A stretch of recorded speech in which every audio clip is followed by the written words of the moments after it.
Today is Anua Offot Development Association inaugural Congress, 28 December 2024. I want to thank you from wherever in the world you are tuning in. So good morning, good afternoon, good evening, wherever you are in the world you are listening to this. First of all, I want to thank the chairman for sparing time to honor us today.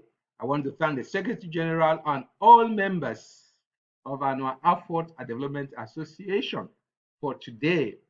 I also want, more importantly, to thank the good Lord, God Almighty, for making today a reality. I believe it's a day we have been looking forward to all these years, and the youth have made it possible today.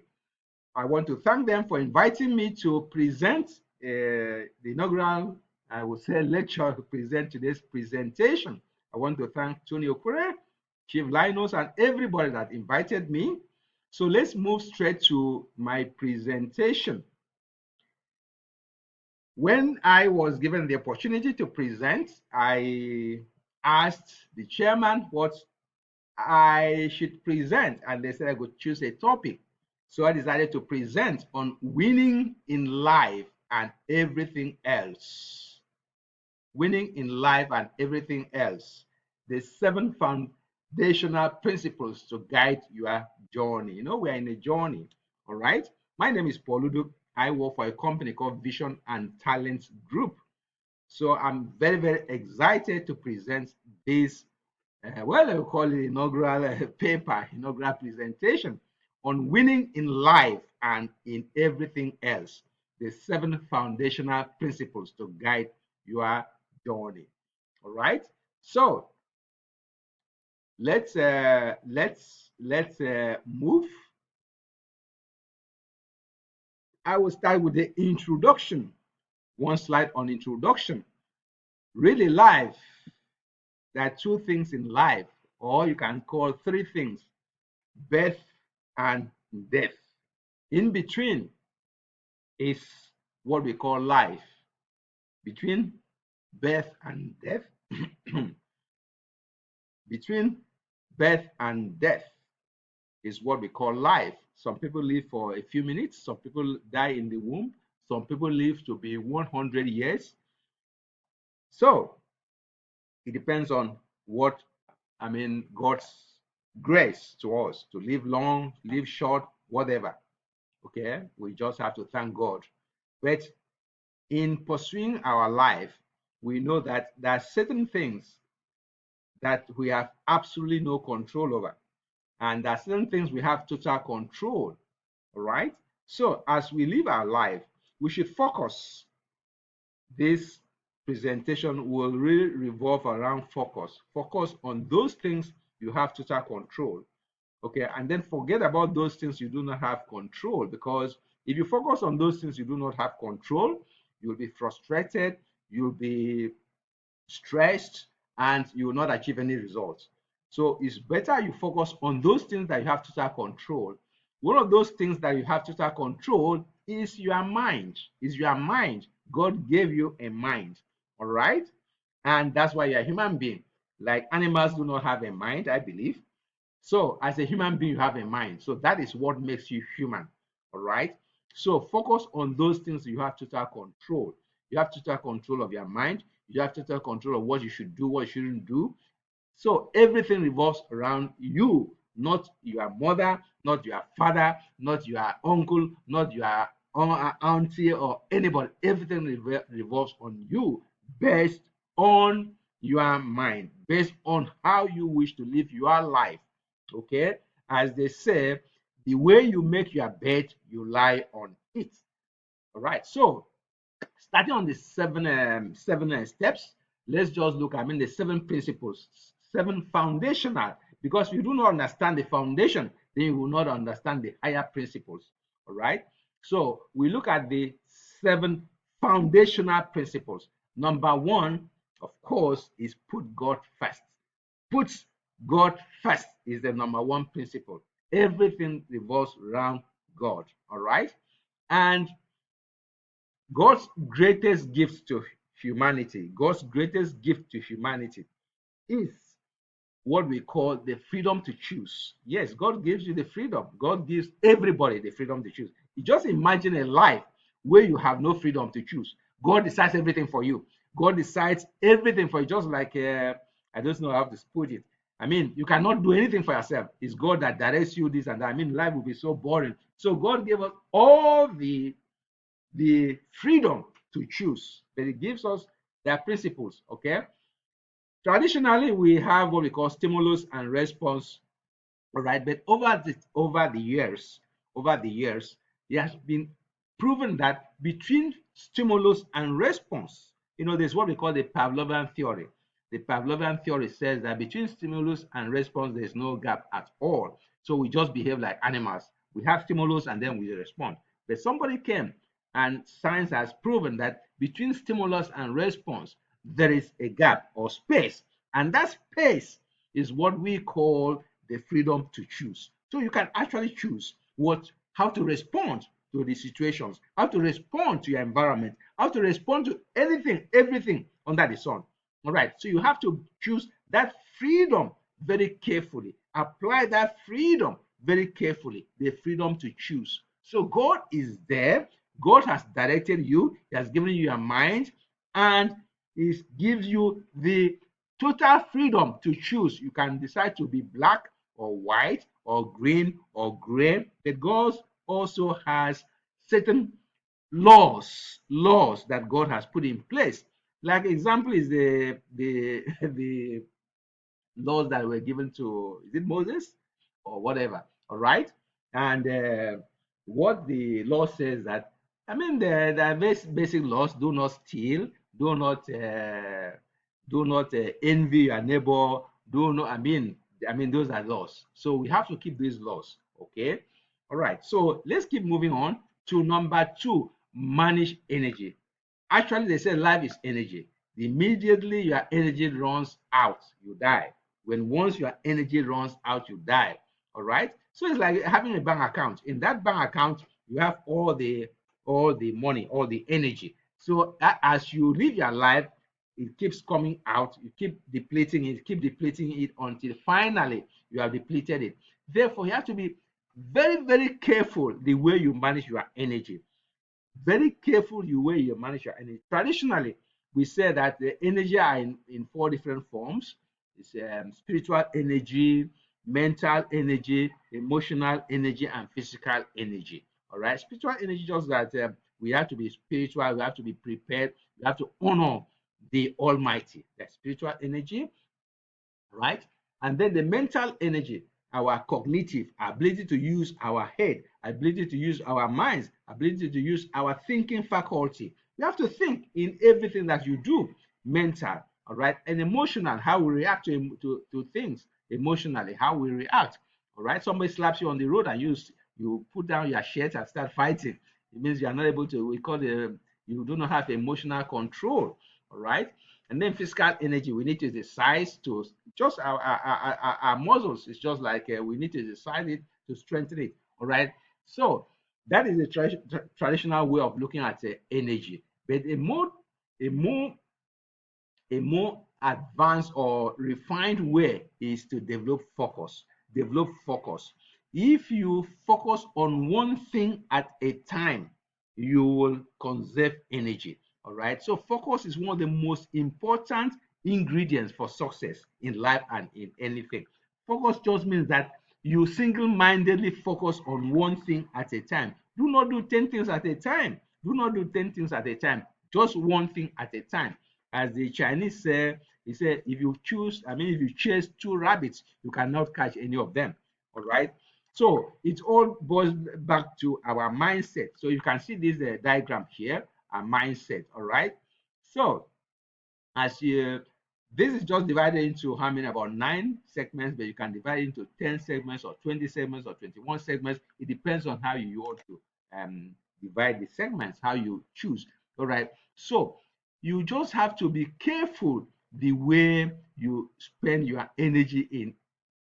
So if you spend your energy in all the segments here, in all, you are going to just exhaust yourself. You are going to be stressed, and you are not going to be able to achieve a single result because you are everywhere and nowhere. So choose very carefully the things you want to spend your energy on. All right, choose very carefully, and that is what we call focus. Focus at one thing at a time. Do not be trying to be a master of everything and and then master of none. Do not try to be in everything and you master nothing. All right. So let's now look at time management. Actually, time, we say that life is actually energy. All right.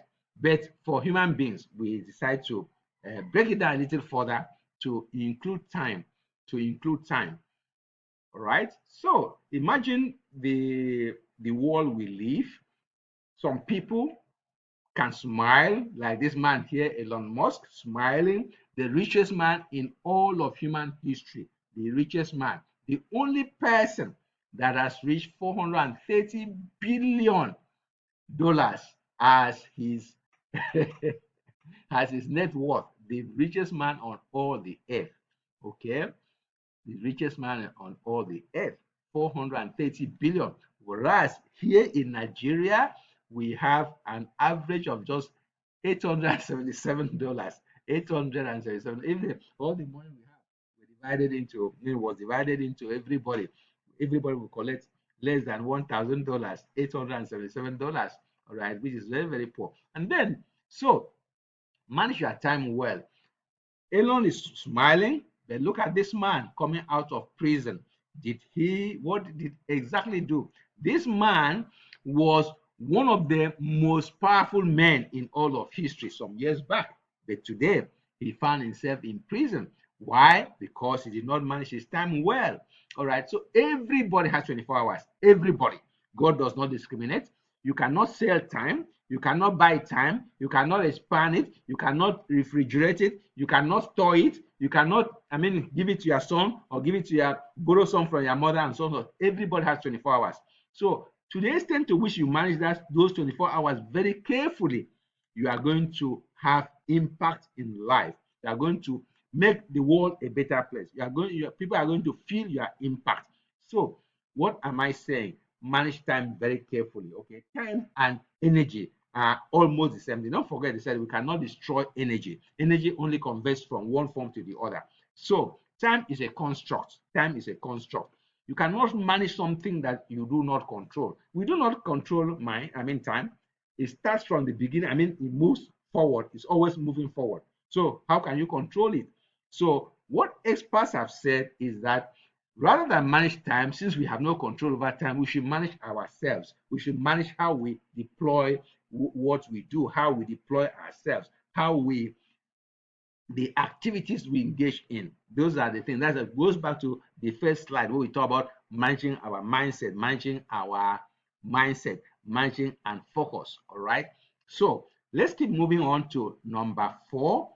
Number 4 is, okay, slide is not moving very, very well. Number 4 is to set priorities. You have to set priorities, because if you do not set priorities, then you are going to be torn left, right, center, and then you will not really be able to do anything. So what is important? What's important to you might not be important to me. What's important to the governor might not be important to the secretary. To the chairman of local government. What's important to you might not be important to your daughter. So everybody. But the key is that you must understand your purpose. What is your purpose in life? Why did God put you in this world? Why? That's about purpose. Why did God create you in the first place? So a lot of people don't know their purpose.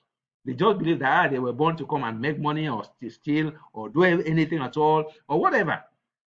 A lot of people, 99% of people do not, in fact, just ask them what's your purpose. A lot of people don't know why they're here. All right. So they were born, they go to school, primary, secondary, university, and then they start working and so on and so forth. It's not everybody. So it's very, very critical that you try to discover your purpose. Some people discover their purpose very early in life. Some people don't discover their purpose at all until they die. Some people discover their purpose very late into their lives. So if you do not know, you need to find out what is your purpose. The purpose is what the 50,000 feet. Why did God put you on this earth? All right. Why did God put you on this earth? You need to find out. Maybe God put you here to be the best footballer, to be the best magician, to be the best medical director or medical doctor, to be the best architect, to be the best carpenter. God must have had a reason why He put you on this earth.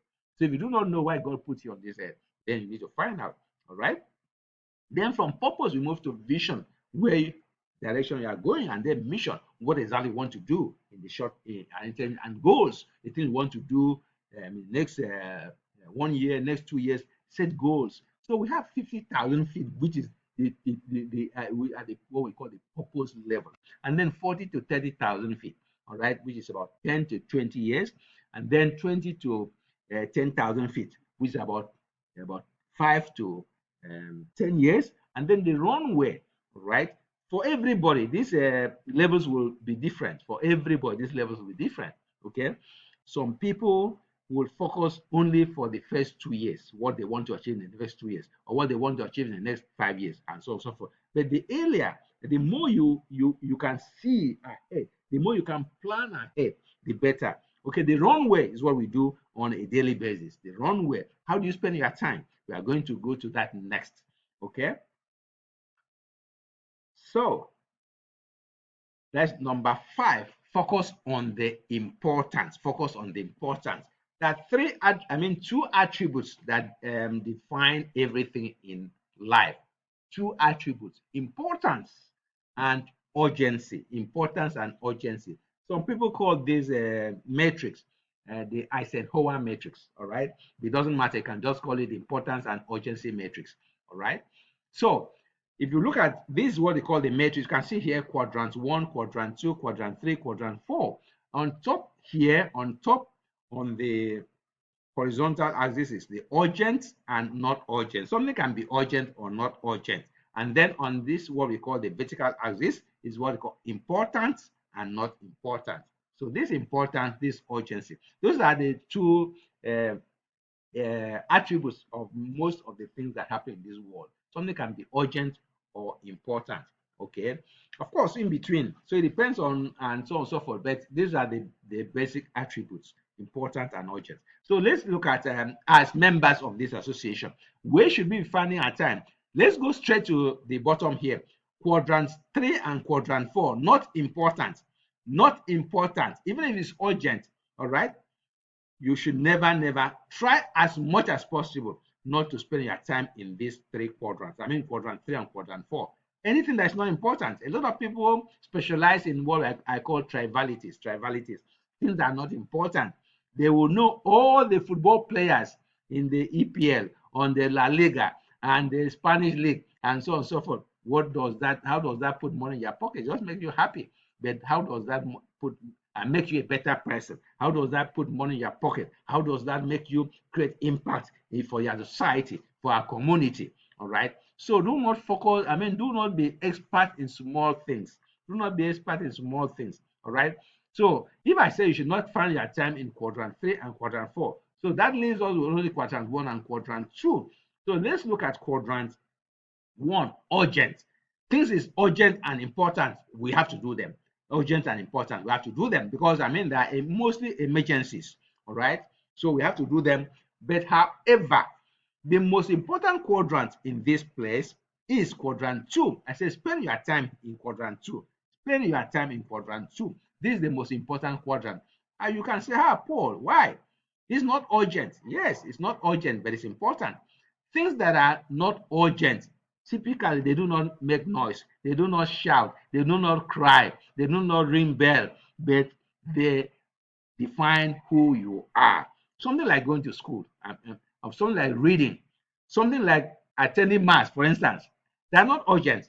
So you can say, I don't feel like going to school today, I don't feel like going to mass today.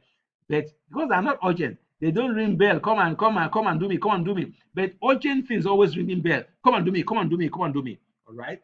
So not urgent are the things that requires thinking, like planning, relationship building, a lot of things that really, if you do them very, very well, 2, 3, 4, 5, 7 years, 10 years down the line, people will say, look at that man. because you spend your time in the right quadrant. To the extent to which you spend more of your time in quadrant 2 will make less and less, because you have been planning your life well.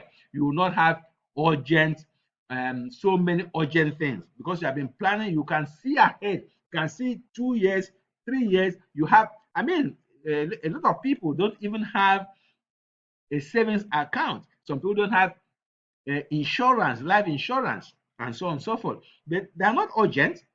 Having life insurance is not urgent, but you should have it. It's very, very important, and so on and so forth. You don't even have insurance for your house, so your house catch fire, and so on and so forth. All right. So those are the some of them. Just a very, very brief um, on those things. Okay. So let's move to number 6. All right. So in summary, I said you should spend your time in quadrant 2, not urgent but important. This is where you do all the planning, all the goal setting, all the relationship building. Those things don't ring bell, but if you do them, it will set you apart from 99% of all other people. All right. All right. So number 6, decide who you want to be. Decide who you want to be. All right. So when you decide who you want to be, you can now create a roadmap towards that. You want to be the best person in the world. You want to, so it said, begin with the end in mind. Where will I, where, what is the end? What am I driving to? To what? If you steal all the money as the, maybe as the president of the country, or the or as the uh, governor of your state, or the chairman of your local government, you steal all the money that should be used to repair roads, invest in hospitals, in and do education, make the world a better place, make create things that will make the life of all the citizens better. You embezzle it. Does that, will that speak well of you when you say begin with the end in mind? Begin with the end in mind. Where will this end up? At the end of the day, will people say, oh, that was the most corrupt person in the world? And that, will that make you very happy? Will that make your family happy? Okay. Will say, oh, this man dedicated his life to changing the community. This man dedicated all his life to making the world a better place for all other people. Will that speak well of you, of your children, of your family, and so on and so forth? So those are the things you have to think about. And set very high standards. Aim to be the best in everything you do. That's to your, that's to the best that God, ability God gave you. To the best that God gave you. Yes. So set very high, do not set low standards and then you achieve that and then you feel happy. No, no, no. Set the highest standard. Set the highest standard. It calls for discipline. You have to discipline yourself, discipline your mind, and do a lot of things that others will not do. Say, do what you need to do today so that you can have what others will not have tomorrow. Right? And then say, pursue your dream. You must have a dream. You must have a dream. And then not just having a dream, try to see how you can actualize your dream. All right. So if you do not know how to actualize your dream, then you are just fantasizing. Okay, it's fantasy. So say, pursue your dream with messianic zeal. Yes, day and night. What is your dream? What is your goal? Where are you heading to? You must have it in black and white. Then don't be complacent that when you have achieved one a goal, you say, yes, I've arrived. No, no, no, you can never, never arrive. You must keep building. You must keep building. You must keep growing. You must keep disciplining your mind. You must, until, we are trying to become like the image of God. All right. So a lot of people, we, we, we do not challenge ourselves. So we just, there's what they call we just try to be average. We just try to be average. Do not be average, okay? Do not be average. Just try to outperform. Outperform, yes, to the best of your ability. Outperform every other person. Yes, you do not have to kill other people. You do not have to undermine other people. Just focus on your own. What on your own vision? Focus on your own vision. Focus on your own mission. Focus on your own goals. Do not try to cheat other people to achieve your own goal, because your right ends with the right of other people begins. All right. So that is just to you.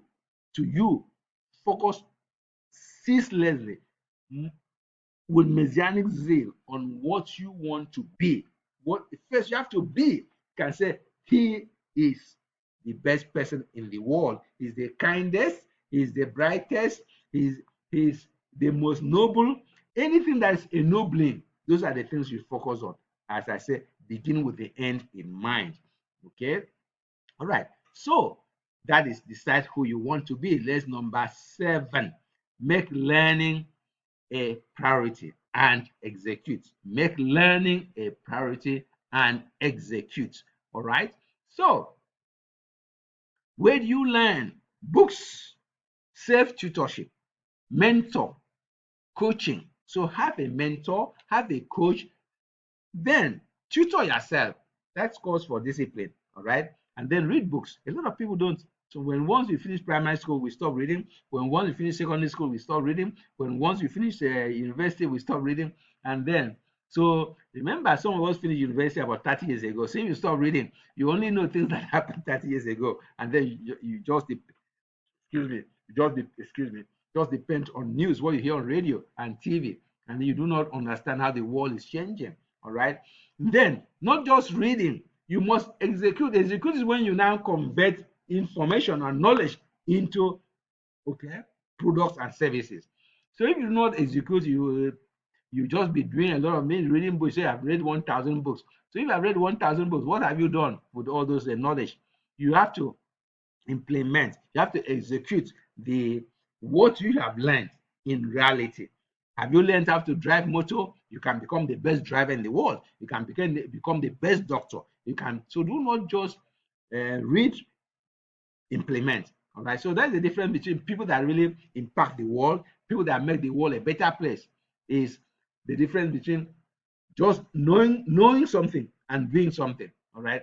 So you know you do, you know you do, you know you do. So that is the where execution comes in. So make learning. Of course, you have to learn day and night. You have to learn throughout your life. From is in fact is you will say learn from cradle to cradle. Yes, you have to teach your children how to also learn. You have to teach your children, but the children will be emulating you. They will be watching you. They will see you. They see you as a role model. So be a good role model for your kids.